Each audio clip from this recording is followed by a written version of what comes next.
ಲೋಕದ ಕಣ್ಣಿಗೆ ರಾಧೆಯು ಕೂಡ ಎಲ್ಲರಂತೆ ಒಂದು ಹೆಣ್ಣು.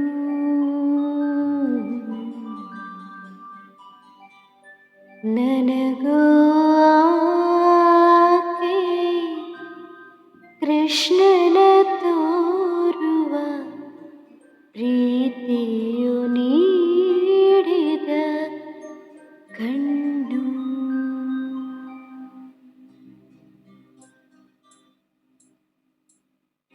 ಲೋಕದ ಕಣ್ಣಿಗೆ ರಾಧೆಯು ಕೂಡ ಎಲ್ಲರಂತೆ ಒಂದು ಹೆಣ್ಣು.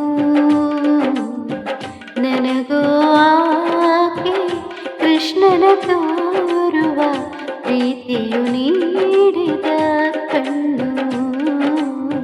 ಪ್ರೀತಿಯು ನೀಡಿದ ಕಣ್ಣು. ಲೋಕದ ಕಣ್ಣಿಗೆ ರಾಧೆಯು ಕೂಡ ಎಲ್ಲರಂತೆ ಒಂದು ಹೆಣ್ಣು. ನನಗೂ ಆಕೆ ಕೃಷ್ಣನ ತೋರುವ ಪ್ರೀತಿಯು ನೀಡಿದ ಕಣ್ಣು. ಪ್ರೀತಿಯು ನೀ